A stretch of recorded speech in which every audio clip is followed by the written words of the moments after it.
ಸರ್ಕಾರ ನಡೆಸೋಕೆ ಆಗಲ್ಲ ಅಂತಂದರೆ ಮನೆಗೆ ಹೋಗಿಬಿಡಿ ಅಂತ ಹೇಳ್ತಾ ಇದ್ದಾರೆ. ಕೂಡಲೇ ವಿಧಾನಸಭೆ ಒಂದು ವಿಸರ್ಜನೆ ಮಾಡಿ ಅಂತ BY ವಿಜಯೇಂದ್ರ ಈ ರೀತಿಯಾಗಿ ಕಾಂಗ್ರೆಸ್ಗೆ ಹೇಳ್ತಾ ಇದ್ದಾರೆ.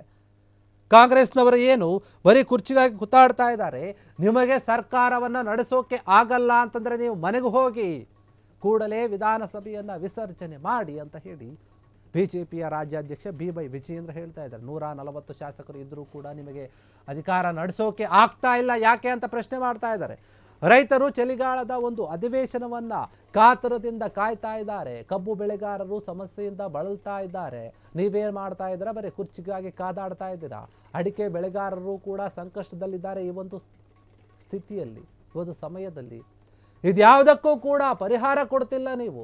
ಸರಿಯಾಗಿ ಆಡಳಿತನೂ ಕೂಡ ನಡೆಸೋಕೆ ಆಗ್ತಾ ಇಲ್ಲ ನಿಮ್ಮ ಕೈಲಿ. ದೆಹಲಿಯಲ್ಲಿ 4 ದಿನ, ಬೆಂಗಳೂರಿನಲ್ಲಿ 3 ದಿನ ಇರ್ತೀರಾ. ನಿಮ್ಗೆ ಹೆಂಗೆ ಗೊತ್ತಾಗುತ್ತೆ ಜನರ ಕಷ್ಟಗಳು? ಆಡಳಿತ ನಡೆಸಲು ನಿಮಗೆ ಸಾಧ್ಯ ಆಗದೇ ಇದ್ದರೆ ಬಿಟ್ಟುಬಿಡಿ, ಸರ್ಕಾರವನ್ನು ಬಿಟ್ಟುಕೊಡಿ. ಸರ್ಕಾರ ನಡೆಸೋಕೆ ಆಗಿಲ್ಲ ಅಂದರೆ ಮನೆಗೆ ಹೋಗಿ, ನೀವು ಮನೆಯಲ್ಲೋ ಕೂತ್ಕೊಳ್ಳಿ.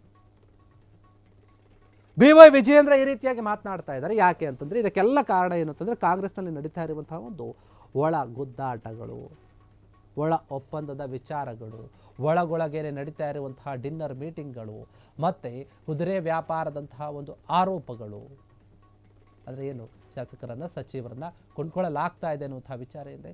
ಇವೆಲ್ಲವನ್ನೂ ಕೂಡ ಗಮನಿಸಿದಾಗ ಕಾಂಗ್ರೆಸ್ನಲ್ಲಿ ಎಲ್ಲೋ ಒಂದು ಕಡೆ ಜನರ ಬಗ್ಗೆ ಇವರು ತಲೆ ಕೆಡಿಸ್ಕೊಳ್ತಾ ಇಲ್ಲ. ಅವರಿಗೆ ಬೇಕಾದಂತಹ ಒಂದು ಅಧಿಕಾರದ ಬಗ್ಗೆ ತಲೆ ಕೆಡಿಸ್ಕೊಳ್ತಾ ಇದ್ದಾರೆ, ಅಧಿಕಾರದ ಬಗ್ಗೆ ಪ್ಲಾನ್ ಮಾಡ್ತಾ ಇದ್ದಾರೆ.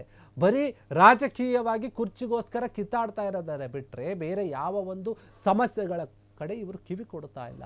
ಮುಖ್ಯವಾಗಿ ರಾಜ್ಯದಲ್ಲಿ ರೈತರ ಸಮಸ್ಯೆ ಹೆಚ್ಚಾಗಿದೆ. ನಾವು ಬೆಳೆದಂತಹ ಬೆಳೆಗಳಿಗೆ ಬೆಂಬಲ ಬೆಲೆ ಇಲ್ಲ ಅಂತ ರೈತರು ಒದ್ದಾಡ್ತಾ ಇದ್ದಾರೆ. ಇನ್ನು ಬೆಳೆದಂತಹ ಬೆಳೆ ಸರಿಯಾಗಿ ಕೈಗೆ ಬರದೆ ಮಳೆ ಬಂದು ಮತ್ತೊಂದು ಇನ್ನೊಂದು ಆಗಿ ಕೈಗೆ ಸೇರ್ತಾ ಇಲ್ಲ ಅಂತ ಕಷ್ಟದಲ್ಲಿದ್ದಾರೆ. ಇನ್ನು 2ನೇ ಬೆಳೆಗೆ ಕೂಡ ನೀವು ನೀರು ಕೊಡಲ್ಲ ಅಂತ ಹೇಳ್ತಾ ಇದ್ರಿ ಸರ್ಕಾರ. ಆ ಒಂದು ಚಿಂತೆಯನ್ನು ಕೂಡ ರೈತರು ಮಾಡ್ತಾ ಇದ್ದಾರೆ. ಇಷ್ಟೆಲ್ಲ ಸಮಸ್ಯೆಗಳಿದೆ. ನೀವು ನೋಡಿದ್ರೆ ದೆಹಲಿಗೆ ಹೋಗಿ ಬರ್ತಾರೆ, ಅಲ್ಲೊಂದು 4 ದಿನ ಇರ್ತಾರೆ, ಬೆಂಗಳೂರಿನಲ್ಲಿ ಒಂದು 4 ದಿನ ಇರ್ತಾರೆ, ಮತ್ತೊಂದು ಕಡೆ ಹೋಗಿ ಇನ್ನೊಂದು 2-3 ದಿನ ಇರ್ತಾರೆ. ಈ ರೀತಿಯಾಗಿ ನೀವು ಓಡಾಡ್ತಾ ಇದ್ದರೆ ಜನರ ಸಮಸ್ಯೆಯನ್ನು ಕೇಳೋದು ಯಾವಾಗ? ಅದಕ್ಕೆ ಪರಿಹಾರವನ್ನು ಕೊಡೋದು ಯಾವಾಗ? ನಿಮಗೆ ಆಗದೇ ಇದ್ದರೆ ನೀವು ವಿಧಾನಸಭೆಯನ್ನು ವಿಸರ್ಜನೆ ಮಾಡಿ, ಕೂಡಲೇ ರಾಜೀನಾಮೆಯನ್ನು ಕೊಟ್ಟು ಹೋಗಿಬಿಡಿ, ವಿಸರ್ಜನೆ ಮಾಡಿ. ನಿಮಗೆ ಸರ್ಕಾರ ನಡೆಸೋಕೆ ಆಗಿಲ್ಲ ಅಂದರೆ 140 ಶಾಸಕರಿದ್ದಾರೆ, ಏನು ಪ್ರಯೋಜನ? ಅಷ್ಟು ಜನ ಇಟ್ಕೊಂಡು ಕೂಡ ನಿಮಗೆ ಅಧಿಕಾರ ನಡೆಸೋಕ್ಕಾಗ್ತಾ ಇಲ್ಲ. ರೈತರು, ಜನರು ಎಲ್ಲರೂ ಕೂಡ ಚಳಿಗಾಲದ ಒಂದು ಅಧಿವೇಶನಕ್ಕೆ ಕಾಯ್ತಾ ಇದ್ದಾರೆ. ಕಬ್ಬು ಬೆಳೆಗಾರರು ಕಾಯ್ತಾ ಇದ್ದಾರೆ. ಸಾಕಷ್ಟು ಸಮಸ್ಯೆ ಇದೆ ಅವರಿಗೆ. ಅದೆಲ್ಲವನ್ನು ಕೂಡ ಚರ್ಚೆ ಮಾಡಬೇಕು, ಬಗೆಹರಿಸಬೇಕು. ಮಾತನಾಡ್ತಾರೆ ಚಳಿಗಾಲದ ಒಂದು ಅಧಿವೇಶನದಲ್ಲಿ ಅಂತ ಹೇಳಿ ಸಾಕಷ್ಟು ಜನ ನಿರೀಕ್ಷೆಯಲ್ಲಿದ್ದಾರೆ. ಬಡವರು, ರೈತರು ಎಲ್ಲರೂ ಕೂಡ ನಿರೀಕ್ಷೆ ಮಾಡ್ತಾ ಇದ್ದಾರೆ. ಆದರೆ ನೀವು ಮಾಡ್ತಾ ಇರುವಂಥದ್ದೇನು? ಕುರ್ಚಿಗಾಗಿ ಕಿತ್ತಾಟ. ಹೀಗಾಗಿ ಚಳಿಗಾಲದ ಅಧಿವೇಶನಕ್ಕೂ ಮುಂಚೆ ನೀವು ನಿಮ್ಮ ಒಂದು ಕುರ್ಚಿಯ ಕದನವನ್ನು ಮುಗಿಸ್ಕೊಂಡೇ ಬನ್ನಿ ಅಂತ ಕೂಡ ಹೇಳಿದ್ರು ಈ ಹಿಂದೆ.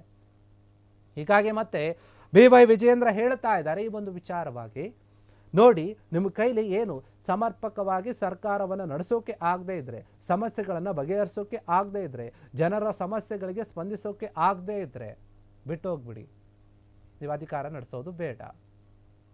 ಆದರೆ ನಾವು ಒಳ್ಳೆಯ ಕೆಲಸವನ್ನು ಮಾಡ್ತೀವಿ, ಜನಪರ ಕೆಲಸಗಳನ್ನು ಮಾಡ್ತೀವಿ ಅಂತ ಹೇಳ್ಕೊಂಡು ಬಂದು ಈಗ ಇಲ್ಲಿ ನಿಮ್ಮ ಒಂದು ಒಳಜಗಳಗಳು, ಸೀಟಿಗಾಗಿ ಗುದ್ದಾಟಗಳು, ಚರ್ಚೆಗಳು, ಕಥನಗಳು ಇವನ್ನೆಲ್ಲವನ್ನು ನೋಡ್ತಾ ಇದ್ದರೆ ನಿಮಗೆ ಜನರ ಸಮಸ್ಯೆಯ ಬಗ್ಗೆ ಯಾವುದೇ ಒಂದು ಕಾಳಜಿ ಇಲ್ಲ, ಚಿಂತೆ ಇಲ್ಲ ಅನಿಸುತ್ತೆ. ನಿಮ್ಮ ಹತ್ರ 140 ಶಾಸಕರಿದ್ದಾರೆ, ಅವರು ಏನಕ್ಕೆ ಉಪಯೋಗ ಬರ್ತಾರೆ? ಅವರಿದ್ದರೂ ಕೂಡ ನಿಮಗೆ ಸರಿಯಾದ ರೀತಿಯಲ್ಲಿ ನಡೆಸೋಕ್ಕಾಗ್ತಾ ಇಲ್ಲ ಅಂತ ಹೇಳಿ BY ವಿಜಯೇಂದ್ರ ಕಾಂಗ್ರೆಸ್ ಸರ್ಕಾರಕ್ಕೆ, ಕಾಂಗ್ರೆಸ್ ನಾಯಕರಿಗೆ ಹೇಳ್ತಾ ಇದ್ದಾರೆ.